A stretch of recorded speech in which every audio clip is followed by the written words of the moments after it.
Hi, my name's Doug Bentley, Head of Product Development. We're here today to talk about exhaust systems. First of all, I think it's really important to have a look at the market we operate in. There's actually around 35 million vehicles on the UK roads today, and that's increased every year since 1950. About 30 million are passenger cars and light commercial vehicles. In terms of numbers, the UK automotive aftermarket for car parts, what's estimated at around £2.5 billion annually. And as a slice of that, the UK aftermarket emissions segment is worth around 70 million. So if we take a look at that marketplace, why don't we look at a company specifically and look at Klarius. They produce around 1.5 million exhaust systems every year, around 50,000 catalytic converters, and do a great deal of distribution. That equates to around 6,500 exhausts delivered every day, around 250 catalytic converters, and 5,000 mountings. Next, well, let's understand how the exhaust system actually works. Look at things from an engineering perspective. We'll look for noise reduction, emission control, we need to protect the passengers, and control performance. So if we look through from the hot end through to the cold end, we can see the various components in the exhaust system. As we go through the products from the hot end to the cold end, the main components are the manifold, where the exhaust gases are collected, normally into a single pipe down the rest of the vehicle. And then we want to start looking at controlling some of the harmful emissions and cleaning them into less polluting emissions. For that, we'll use the catalytic converter and the diesel particulate filter. Finally, as we go through the middle and to the cold end of the exhaust system, we have the central and rear mufflers to control and reduce the noise and also control the back pressure of the vehicle. But as a garage or an end user, I'd be looking for different requirements. I'd be looking for quick fitment, a cost-effective solution. I'd be looking for relevant legislations to be met, and I'd want it to look something like the original equipment part. So how do we do these things in our manufacturing processes? Well, when we produce an exhaust system, it's really important that every single exhaust that's produced meets the original designed product that's been approved for production. We do that by controlling the products with a jig and a fixture and a prototype. When the prototype's been developed, every single product in the factory is produced in a metal fixture. We call this a jig. And these are there to ensure that the fit and shape of the product is identical for every single product. If we start to look at some of the individual components of the fixture, flanges for example, these are tightly clamped and controlled in orientation and position and rotation with dowels. Down the rest of the system, we may look at controlling the position of bends and the mounting points. For example, the chrome trim needs to be in exactly the right point for the cutout in the bumper. Again, we'll use gates to control this position exactly. Finally, the customer end positions. Here we need to control orientation, angle, and most importantly diameter. Male and female mandrels are used with a tolerance of 0.1 millimeters to ensure they're exactly the right diameter. So think about the design. How do we design the product to make sure that a replacement component is virtually identical to an original equipment? So we'll have a look at this example for a Golf Mark V. Some of the key characteristics, first of all, is the shape. All of the mounting points and the inlet position and outlet position have to be exactly interchangeable with the original. For the replacement market, we may make some improvements here. So rather than a separately stocked clamp being used, actually an extension has been put onto the replacement piece so that just a standard U-clamp can be used to join to the mating part. All of the key areas, like the mounting hooks and also the chrome trim, are in exactly the same position as the original. Whilst looking at the design, we can see very clearly in the picture that the mounting points, the inlet point and the outlet point are all exactly the same on the replacement as they are on the original equipment. During the development, it's also a great opportunity to make some improvements where maybe the original equipment product has an inherent design problem. If we look at this example on the Volvo V70 T5, during the life of the vehicle, the replacement exhaust is normally fitted maybe 3, 5, 7 years into the life of the vehicle. Some wear is normally in place on the vehicle, maybe it's the engine mounts or the exhaust mounting points here. You can see the original doesn't fit very well at all. It's close on the transmission tunnel, it's close to the roll bar, and there's poor tension on the rubber mountings.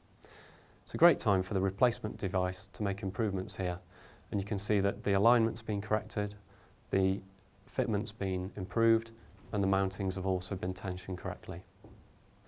Let's talk about type approval. Type approval isn't actually required for exhaust systems in the UK market, but it's in place in most EU countries. The type approval is instantly recognisable. If you look on the external body of the muffler, you'll see some engravings or embossed numbers. Let's explain what they mean. First of all, there's an E number. The E number signifies the country where the testing was granted. E11, for example, is the UK. Some other countries may be E2 in France, E3 in Italy, E9 in Spain. And this shows which country has taken care of the original type approval testing. Next, there is a code that explains which amendment of the regulation the exhaust was tested to. The most recent is 05. Finally is a 4 or 5 digit code. This is traceable back to the original test data and a certificate. So seeing this number clearly marked on the product is a great reminder that this product's been type approved and tested independently by a government agency to meet or beat the original specifications. So just a quick summary of the independent testing that takes place. First of all, the replacement system has to be pre-aged before any testing can happen. Some durability equipment is used to age the system to be equivalent to around 12,000 miles or 1 year of usage. This aged piece is then used during the testing.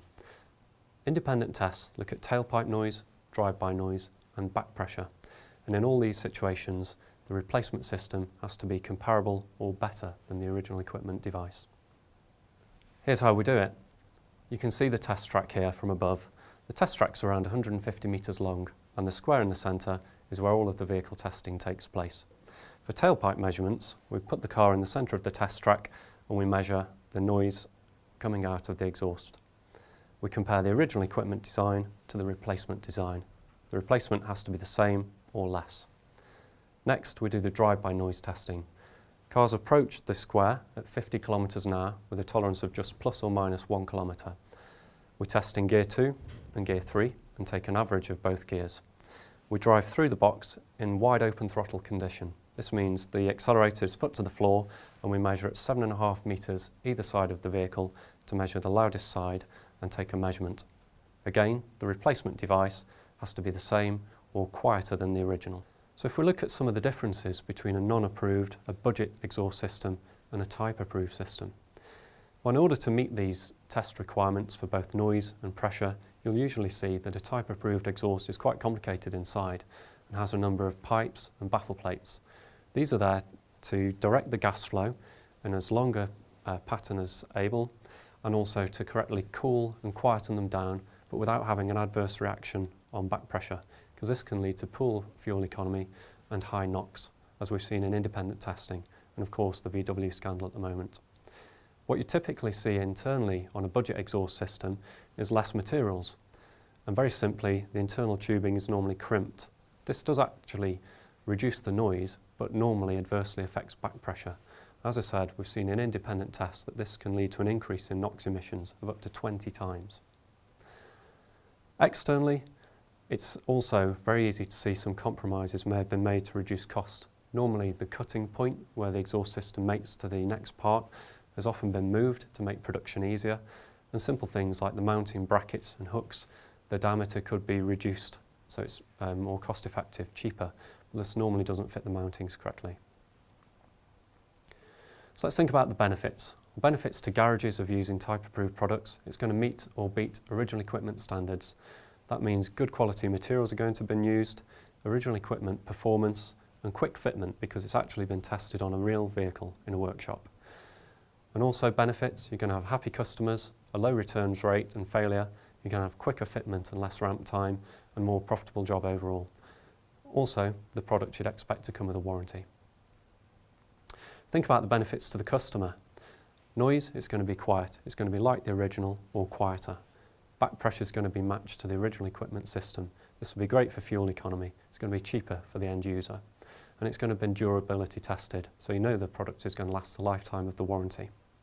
It's going to have the correct performance for the vehicle, it's going to be a quick turnaround in the workshop, and you're going to have the customer reassured by using a warranted product.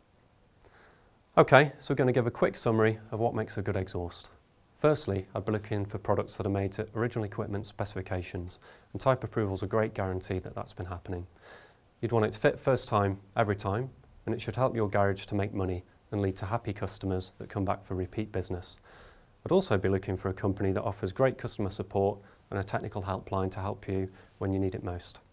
So some of the things I'd be looking for from a supplier is great product availability, high market coverage from a large range of products, a stringent development procedure that's ensuring consistently and well-designed products, and I'd be looking for a rapid and wide new part development programme.